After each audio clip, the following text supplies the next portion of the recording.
नमस्कार। हम लोग ज्ञानेश्वरी और गीता देख रहे हैं। आज छठवां अध्याय 12वां श्लोक। तत्रैकाग्रम मनः कृत्वा यत चित्तेन्द्रिय क्रिया उपविश्यासने युञ्जात योगम आत्मविशुद्धि। इसका मतलब है कि उस आसन पे शांत बैठ के मन एकाग्र करके चित्त इंद्रिय और सारे क्रियाओं का नियमन करके योगी यानी कि आस्था रखने वाले लोग जो है उन्होंने अपना अंतःकरण शुद्ध करने का प्रयास कीजिए। सारे धर्म, सारे पंथ, हर व्यक्ति, हर शक्ति यही चाहता है कि मैं शुद्ध हूँ, भगवान से एक रूप हूँ। तो उसी का प्रयास कीजिए, उसी की साधना कीजिए। अभी ज्ञानेश्वर महाराज क्या कर रहे हैं कि सदगुरु का स्मरण करके एक विशेष आसन बनाइए जिसमें आप स्थिर बैठ सके। क्या होता है कि कोई अगर बूढ़ा हो गया, उसका अगर ऐसा अपना बैकबोन हो गया तो क्या करेंगे वो? स्थिर और अपना जो बैकबोन है वो सीधा नहीं रख सकेगा। तो क्या करेंगे? इससे वो सहजासन में बैठ सकता है, कोई वज्रासन में बैठ सकता है, कोई अपना पद्मासन में बैठ सकता है। तो यहाँ पे बहुत सारी चीज़ें बताइए, उसका हम लोग सारांश देखेंगे फिर। ठीक है, क्योंकि साधना करना महत्व का है। ठीक है, आसन कौन सा है ये बहुत बार यानी इतना इम्पोर्टेंट नहीं रहता, लेकिन आप पूरे अपने आप अगर कर सकते तो ऐसी साधना आप कर सकते हैं। ठीक है, ज्ञानेश्वर महाराज कह रहे मग तेथ आपण एकाग्र अंतःकरण करून सद्गुरु स्मरण अनुभवीचे, कि उस आसन में बैठ के सदगुरु का स्मरण करके मन और चित्त एकाग्र करके, अंतःकरण एकाग्र करके आप बैठिए। फिर तैसे स्मर्दनी आदरे सभाया सात्विके भरे अज्वा कठिन पण वीरे अहम भावाचे। छोटा सा बच्चा है, अपने माताजी को देख के सात्विक भाव में आ जाता है। ठीक है, वैसे सदगुरु का स्मरण करके हम सात्विक भाव से अपना अहम भाव भूल के अपनी साधना कीजिए। विषयांचा विसरू पडे इंद्रियाची कसमस मोडे मनाची घडी घडे हृदया माझे, कि विषय अपना सब कुछ भूल जाते हैं, इंद्रिय सब कुछ भूल जाते हैं और हम लोग साधना में एकरूप हो जाते हैं। और हृदय में हम, हृदय यहाँ पे है, हृदयाकाश यहाँ पे है। तो हम जैसे आपके सदगुरु ने बताया वैसे सब कुछ भूल के साधना करनी चाहिए। ऐसे ऐक्य हे सहजे फावे तब राहिजे मग तेणीचे बोधे वैसे जी आसनावरी। ऐसा कुछ दिनों के बाद सहजता से ये होने लगता है। आता अंगा ते अंग करी पवना ते पवनूची वरी, ऐसे अनुभवाती उजरी होची लागे प्रवृत्ती मागवती मोहरे समाधी ऐलाडी उत्तरे आगवे अभ्यासू सरे बैत सतक है। ऑटोमेटिक पढ़ाई अभ्यास होने लगता है। मुद्रेची प्रौढी ऐसी तेची सांगिजल आता परेसे तरी उरु या जगनासी जड़ों निघाली, कि एक विशिष्ट मुद्रा हो जाती है जिसमें ये सारी चीज़ें आसान हो जाती है। चरण तळे देवड़ी आधार दुमाची बुडी सुगडी ते गाढी संचरी पा सव्वे तो तळी ठेवीजे तेणे शिवनुची मध्य पीढ़ीजे वरी बैसे तो सहजे वाम चरण।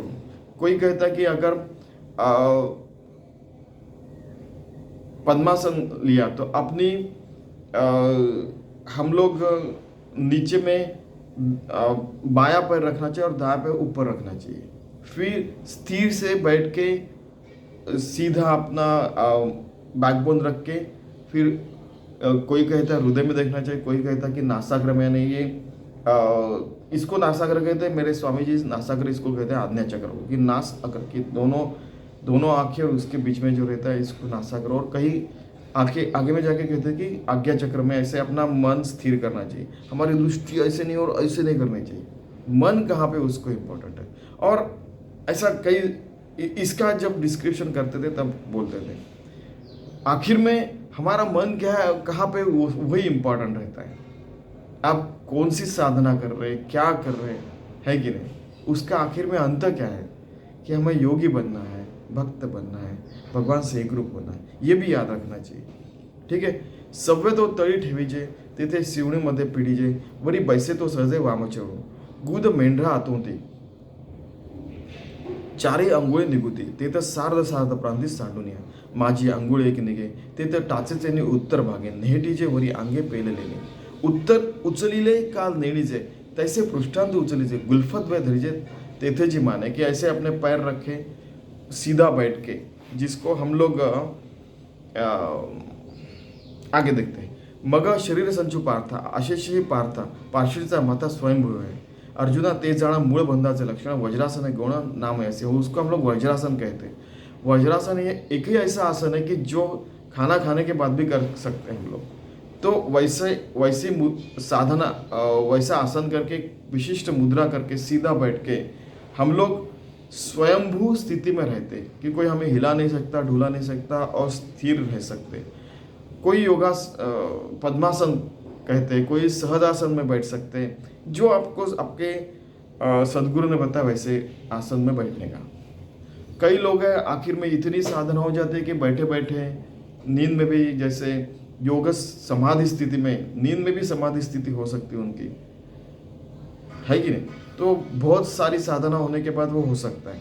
खेलते समय भी वो, या चेस खेलते समय, कोई भी गेम खेलते समय, ऐसे कई मैंने सुगृहणियाँ देखी है, दादी जी वगैरह, कि अपना काम करते समय भजन कर रहे हैं, राम राम राम राम कह रहे हैं। इतने सारे लोगों को देख चुका हूँ, मिल चुका हूँ, कई लोग अभी नहीं है अभी, कि अपने पूरा साधारण जीवन जी रहे हैं।